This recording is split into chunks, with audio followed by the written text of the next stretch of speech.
اعوذ باللہ من الشیطان الرجیم بسم اللہ الرحمن الرحیم۔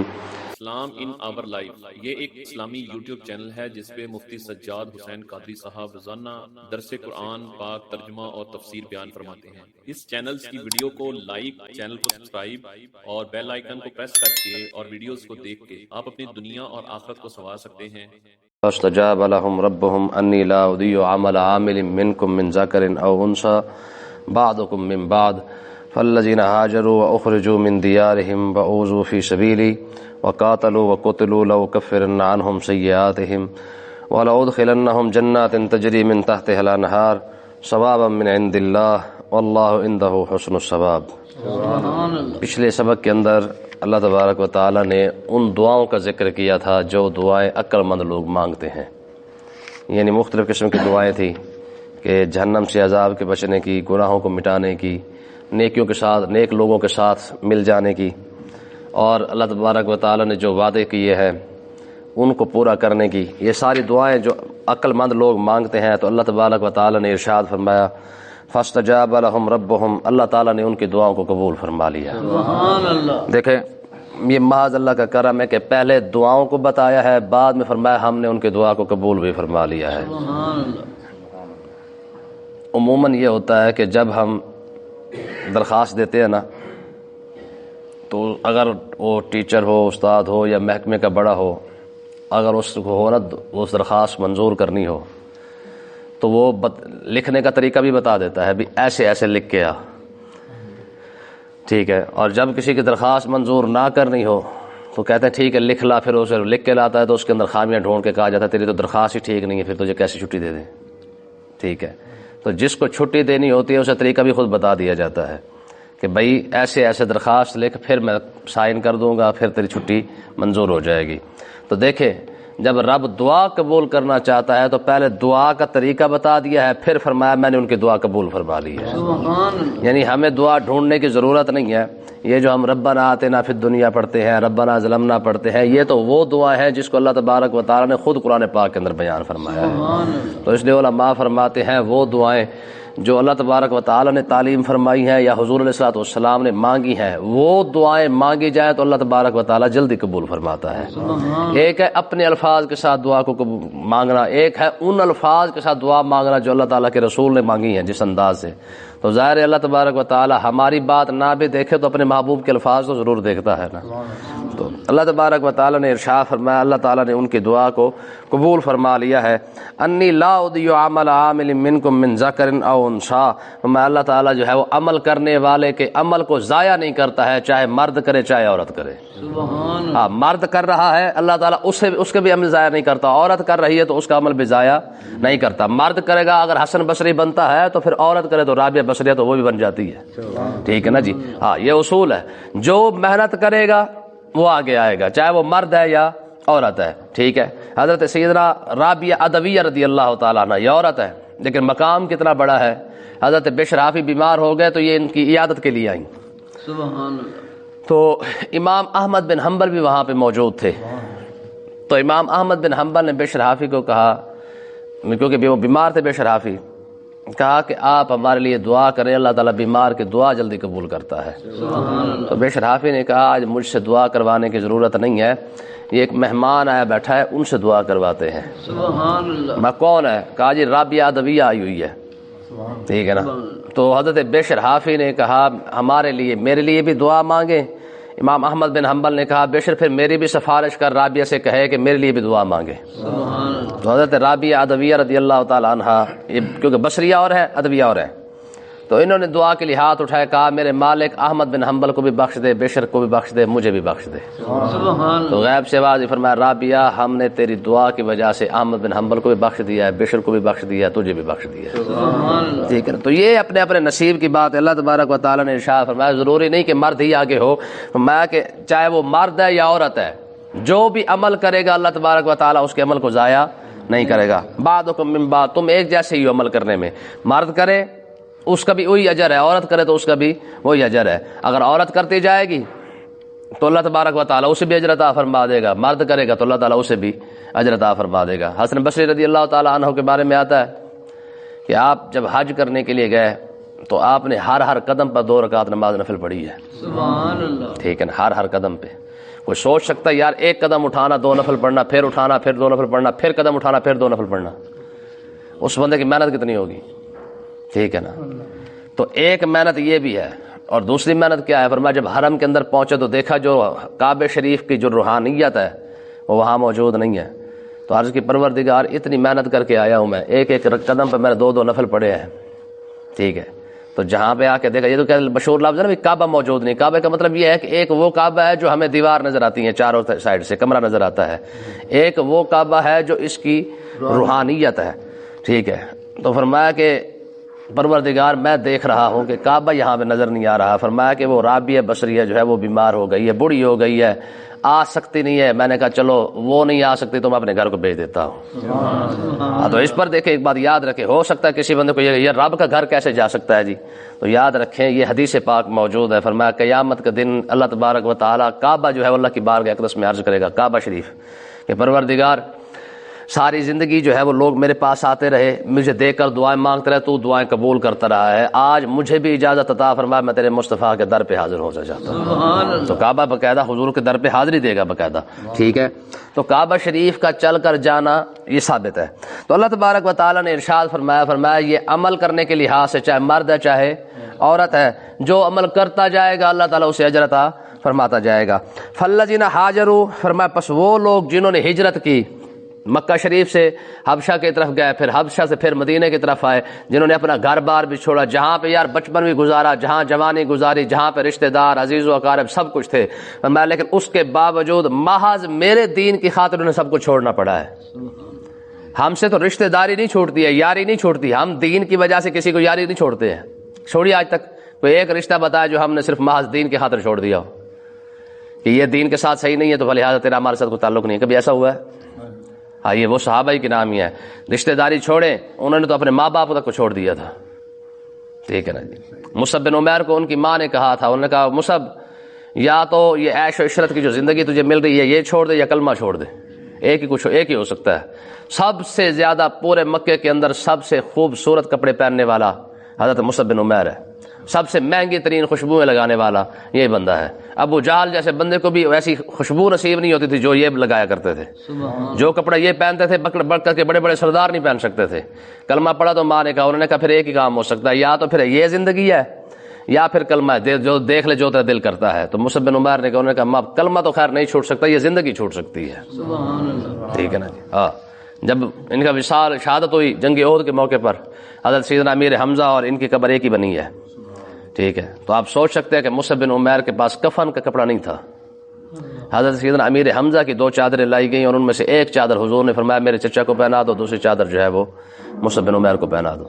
سبحان اللہ. کتنی بڑی بڑی قربانیاں ہیں. ہم لوگ صرف خالی باتیں کر لیتے ہیں, قربانیاں تو ان لوگوں کی ہیں. فرمایا فالذین ہاجروا, جنہوں نے اپنے گھر بار بھی چھوڑ دیے, رشتہ داروں کو چھوڑ دیا, اپنے خوشی غمی کو چھوڑ دیا, کاروبار کو چھوڑ دیا, سب کو چھوڑ کے چلے گئے.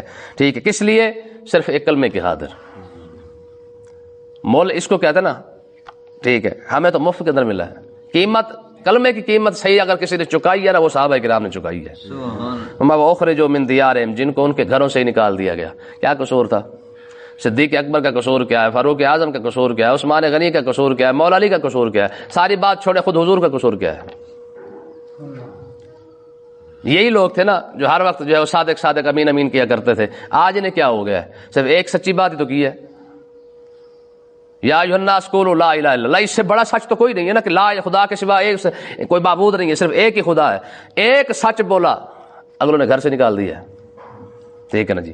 اعلان نبوت جب ہوا نا حضور صلی اللہ علیہ وسلم اعلان نبوت کے وقت بھی, ورقہ بن نوفل کے بعد جب حضور گیا تو اس نے ایک ہی بات کی. انہوں نے کہا جناب میری حسرت ہے, کاش کہ جب یہ قوم آپ کو آپ کے گھر سے نکالے گی نا, میں جوان ہوتا تو آپ کا ساتھ دیتا. حضور نے فرمایا یہ نکال دیں گے, یہ ہاتھ چومنے والے, یہ جھک جھک کے سلام کرنے والے, یہ نہ انہوں نے نکالنا ہے. انہوں نے کہا جناب جو بات آپ کرنے والے ہیں انہوں نے آپ کو نکالنا ہی نکالنا ہے. کیوں جی؟ بابا جی نے ایک جملہ کہا تھا, کہا جب سچ بندہ بولتا نا تو لوگ امام حسین کو نہیں دیکھتے, پھر خادم حسین کو کون دیکھتا ہے؟ یہی بات ہے کہ نہیں ہے؟ کربلا کے اندر جب سچ بندہ بول دے تو لوگ امام حسین کو نہیں دیکھتے, تو خادم حسین کو کون دیکھتا ہے؟ یہ بابا جی فرماتے ہو، حقیقت بھی یہی ہے. ٹھیک ہے. تو اللہ تبارک و تعالیٰ نے ارشاد فرمایا وَأُخْرِجُوا مِن دِيَارِهِمْ، ان کو ان کے گھروں سے نکال دیا گیا. وَأُوذُوا فِي سَبِيلِي، فرمایا میرے راستے کے اندر ان کو جو ہے تکلیفیں دی گئی، یعنی جیسے جیسے وہ دین کی خاطر چلتے گئے ان کو تکلیفیں بڑھتی گئیں. وَقَاتَلُوا، اور انہوں نے میدان جنگ کے اندر آ کر جہاد بھی کیا، محض میری وجہ سے کیا. وَقُتِلُوا، اور شہید بھی ہوئے. یعنی صرف انہوں نے جہاد نہیں کیا، انہوں نے اپنے جانوں کے نذرانے بھی ساتھ ساتھ پیش کیے ہیں. یہ قربانیاں ہیں اہل ایمان کی. اب بتاؤ فاستجاب لهم ربهم کا تعلق ان کے ساتھ ہے. فرمایا ایسے بندوں کی دعا رب قبول نہیں کرے گا تو کن کی قبول کرے گا؟ سبحان اللہ. ٹھیک ہے نا. ہم یہ چاہتے ہیں نا کہ ہماری دعائیں بھی قبول ہو جائے، ہم سارا کچھ کریں، تو دعائیں قبول ہوتی ہے قربانیوں کے بعد. بندہ کچھ کرے بھی نہ، ٹھیک ہے، قربانیاں تو بہت دور کی بات ہے نا، ہم تو اس کا فرض ادا نہیں کر سکے. ٹھیک ہے. حالانکہ حدیث پاک ہے، حضور نے ارشاد فرمایا، ہمارے بزرگ فرماتے ہیں کہ وہ مقامات جہاں پہ دعا جلدی قبول ہوتی ہے ان میں سے ایک فرض نماز ہے. فرض نماز کے بعد فوراً جو دعا مانگی جاتی ہے فرمایا اللہ تعالیٰ اسے جلدی قبول فرما لیتا ہے. سبحان اللہ. ٹھیک ہے. تو اللہ تبارک و تعالیٰ نے ارشاد فرمایا جنہوں نے جہاد بھی کیا، اپنی جان کے نذرانے بھی پیش کیے، ایک تو اللہ تبارک و تعالیٰ ان کی دعائیں قبول فرماتا ہے. لَأُكَفِّرَنَّ عَنْهُمْ سَيِّئَاتِهِمْ، اور دوسری بات یہ ہے کہ اللہ تبارک و تعالیٰ ان کے جو گناہ ہیں ان کو مٹا دیتا ہے، ضرور مٹا دے گا. ٹھیک ہے. اللہ تعالیٰ ان کے گناہ کو بھی مٹا دے گا. وَلَأُدْخِلَنَّهُمْ، اللہ تعالیٰ ضرور انہیں داخل کرے گا جنات تجری من تحتہا الانہار، ایسی جنت کے اندر جن کے نیچے نہریں بہ رہی ہیں. جب قربانیاں بڑی ہوتی ہیں نا تو اگر چھوٹی موٹی کمی بیشی ہو بھی جائے، غلطی ہو بھی جائے، تو اللہ تبارک و تعالیٰ فرماتا ہے میں ان کے وہ گناہ بھی مٹا دوں گا. ٹھیک ہے نا جی. تو اس کا مطلب یہ ہے کہ اگر کمی بیشی رہ جائے، قربانی ہو بھی صحیح، مخلص بندہ ہو تو گناہ ہو جائے، غلطی ہو جائے، تو اللہ تبارک و تعالیٰ فرماتا ہے میں وہ مٹا کر جنت عطا فرما دوں گا. ٹھیک ہے. آگے کیا فرمایا؟ فرمایا ثواب من عند اللہ، میں ان کا اجر جو ہے وہ اللہ کے پاس ہے. ٹھیک ہے. ان کا اجر کس کے پاس ہے؟ اللہ کے پاس. واللہ عنده حسن الثواب، میں جو اللہ کے پاس جو اجر ہے وہ بہترین اجر ہے. یہ رب خود فرما رہا ہے ان کا اجر کیا ہے؟ بہترین اجر ہے. اور آگے اللہ تبارک و تعالیٰ نے ارشاد فرمایا کہ لا یغرنک تقلب الذین کفروا فی البلاد. یہ دیکھیں بڑی خوبصورت بات ہے، آج کے دور کے مطابق بڑی فٹ آتی ہے. ٹھیک ہے. اللہ تبارک و تعالیٰ نے فرمایا عام لوگوں سے خطاب ہے. فرمایا عام بندہ جو سننے والا ہے، میں خبردار لا یغرنک، اور تو دھوکے میں نہ آ جانا. کن کے؟ تقلب الذین کفروا فی البلاد. فرمایا ایسے کافروں کے دھوکے میں نہ آ جانا جو شہروں کے اندر پھرتے رہتے ہیں اور تمہیں آ کے سناتے رہتے ہیں. ہوتا ہے نا بعض اوقات کہ او جی ایک بندہ بیٹھ کے کہتا ہے جی میں کل دبئی گیا تھا، پرسوں پھر میں امریکہ گیا ہوں، پھر میں نے لندن گیا تھا، پھر میں کینیڈا سے ہو کر پھر پاکستان آیا ہوں. ٹھیک ہے. تو یہ جو فلم سنائی جاتی ہے نا کہ میں وہاں گیا تھا، تو بندے کا دل کرتا ہے یار میں بھی وہاں جاتا. میں کافر ہمیشہ تمہیں آ کر روب ڈالنے کی کوشش کریں گے. ہمارے پاس تو پیسہ ہی اتنا ہے کہ ہم جہاں مرضی چاہے چلے جائیں، جہاں مرضی آتے جاتے رہتے ہیں، اور ہمارے لیے کوئی مسئلہ نہیں ہے، ہم جہاں مرضی آئے جائیں، ہمیں کوئی پریشانی نہیں ہے. یہ بات کرنے کا مقصد کیا ہوتا ہے کہ مسلمان جو ہے وہ پریشان ہو جائے. ہوتا کہ نہیں؟ ہمارے بھی دل میں آ جاتا ہاں یار صحیح گل ہے یار، بڑی ٹھگی مار دے میاں، پوری دنیا پھر رہے ہیں، مزے کر رہے ہیں. ٹھیک ہے نا جی. ہوتا کہ نہیں ہوتا؟ ہم خالی حلال کما کے ہماری روٹی نہیں پوری ہونی پاتی، اگلا میاں ٹھگی مار کے پوری دنیا جی رہا ہے. مزے تو میاں اس کے ہے، زندگی تو اس کی ہے. یہ اکثر ہمارے منہ سے نکل جاتا ہے بے زندگی تو میاں واقعی اس کی ہے. ابھی کل جناب دبئی کے اندر تھا، پرسوں جو ہے وہ امریکہ میں گیا ہوا تھا.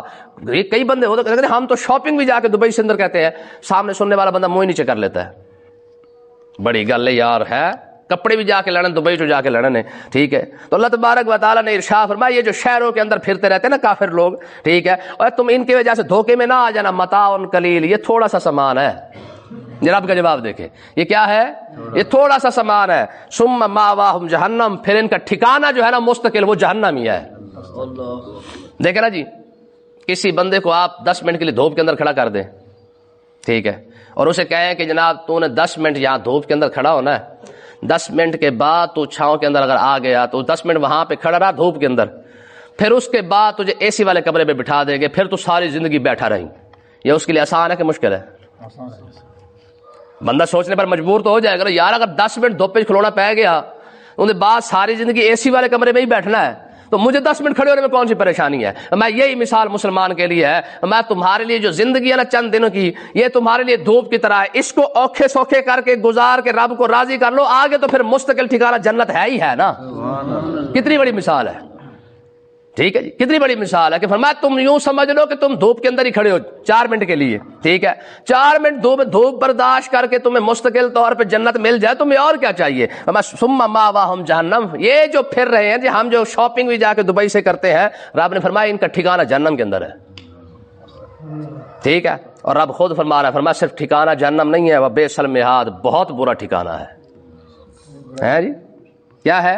برا. ظاہر ہے جی, رب جسے یار برا کہے, رب دیکھیں جب بھی جہنم کی بات آتی ہے کبھی فرماتا بئس المصیر, کبھی فرمایا بئس المہاد. کیا مطلب ہے؟ رب جسے کہو میاں اس سے بچ جاؤ, یہ کوئی اچھی جگہ نہیں ہے, اور بندے کو پھر بھی سمجھنا ہے یہ قرآن ہے جس کا ترجمہ ہے. ہم نے خالی, میں اس لیے بار بار کہتا ہوں نا, ہم نے خالی اس کو پڑھنے کے لیے رکھا ہوا ہے, اس کو کبھی سمجھنے کی تو کوشش ہی نہیں کی ہے. اب دیکھیں کتنی بڑی بات اللہ تبارک و تعالیٰ نے فرمائی ہے. اور خاص کر یہ جو احساس کمتری کے اندر جو لوگ شام ہو جاتے ہیں نا, ہوتے ہیں, شکار ہو جاتے ہیں کہ یہ لوگوں کی باتیں سن سن کے, آج میں نے 4 ایکڑ زمین لے لی ہے, آج میں نے جناب 10 ایکڑ لے لی ہے, آج میں نے 2 فیکٹری اور لگا لی ہیں. سننے والے بندے پریشان ہوتے ہیں اور وہ کوشش کرتے ہیں یار اسی سے کوئی نسخہ لب جائے نا کہ یہ کیسے 4 فیکٹری لگاتا جا رہا ہے ہر ہفتے کے اندر, ٹھیک ہے, تو ہم بھی ساتھ لگا لیں. ٹھیک ہے, حالانکہ یہ دیکھتے جا رہے ہیں کہ یار ہم وہ ترقی کر رہے ہیں, ہم بھی کاش ترقی کر جاتے, اس کے راستے پر چل پڑتے, اس جیسے کام کرتے تو ہم بھی ترقی کر جاتے. اور آپ فرماؤ ان کے عیش کو نہ دیکھو, ٹھیک ہے نا جی, ان کی بڑی بڑی گاڑیوں کو نہ دیکھو, ان کے لینڈ کروزر نہ دیکھو, ان کے آنا جانا نہ دیکھو, ان کا اگلا حساب دیکھو. ٹھیک ہے نا, یہ قارون تھا نا, قارون کتنا بڑا پیسے والا بندہ تھا, جس کے خزانہ نہیں, خزانے کی چابیاں 40 اونٹ اٹھایا کرتے تھے. ہمارے پاس 2 کروڑ روپیہ ہے, 2 کروڑ سرے مارنا ہے, وہ جو 2 کروڑ ہے وہ بھی کاغذ کا ہے, ردی ہے نا, آج آگ لگا دو فارغ. اور وہ پہلے جو سکے تھے وہ سونے کے ہوتے تھے, ٹھیک ہے, جس کو اصل یوں سمجھ لے کہ کہا جا سکتا ہے. تو کہنے کا مقصد یہ ہے کہ جس کے خزانے کی چابیاں 40 اونٹ اٹھاتے ہو, اس کے پاس پیسہ کتنا ہوگا؟ پاکستان, پوری دنیا. خزانہ نہیں ہے, خزانے کی چابیاں ہے. اور اگر ایک اونٹ اگر مثال کے طور پر 50 من وزن اٹھاتا ہے تو 50 کو آپ 40 پر ضرب دے, کتنے من تو اس کی خزانے کی چابیوں کا وزن جا کے بنتا ہے, تو خزانہ کتنا ہوگا.